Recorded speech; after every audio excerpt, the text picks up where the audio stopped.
வணக்கங்க. வெஜிடபிள் பிரியாணி எப்படி செய்கிறதுன்னு பார்க்க போகிறோம். குக்கரில் கொஞ்சம் ஆயில் சேர்த்துட்டு அது கூட பட்டை, லவங்கம், ஏலக்காய் இது மட்டும் ஈச் 1 கிராம் ஒரு கிராம் சேர்த்திக்கோங்க. சேர்த்திட்டு லைட்டாக ஒரு கதக்கி விட்டுட்டு கூட கறிவேப்பிலை ஒரு 10-20 இலை போட்டுக்கோங்க.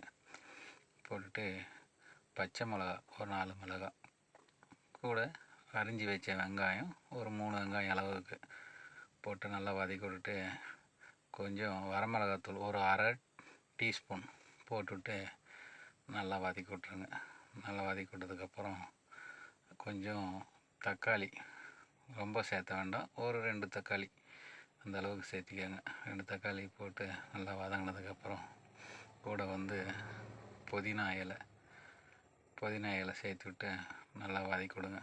வதக்கிட்டு அதுக்கப்புறமா இஞ்சி பூண்டு பேஸ்ட்டு நம்ம அரைக்கலை, இடித்து வச்சுருக்கோம். இடித்து வச்ச இஞ்சி பூண்டு பேஸ்ட்டை சேர்த்துக்கிட்டு இதெல்லாம் வதங்கிறதுக்காக கொஞ்சோண்டு உப்பு சேர்த்துக்கிறோம்.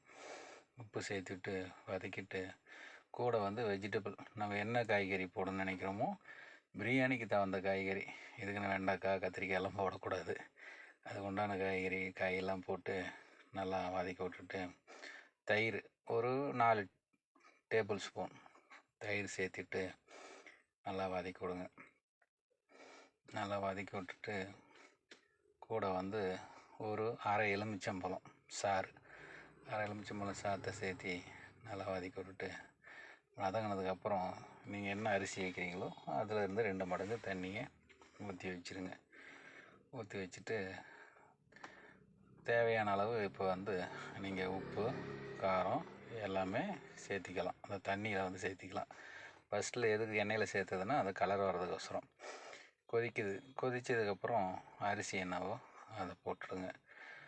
நீங்கள் எவ்வளோ பிரியாணி செய்யணும்னு நினைக்கிறீங்களோ அவ்வளோ அரிசி, எவ்வளோ தண்ணி ஊற்றுறீங்களோ அதுக்கு தகுந்த மாதிரி அரிசி போட்டு நல்லா கிளறி விட்டுருங்க.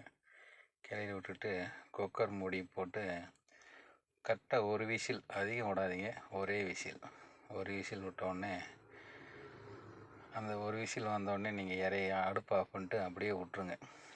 ஒரு 20 நிமிஷம் அப்படியே விட்டுருங்க, எதுவும் பண்ணாதீங்க. இதுக்கு நாம் நெய் சேர்த்தலை, வேறு எதுவும் சேர்த்தலை.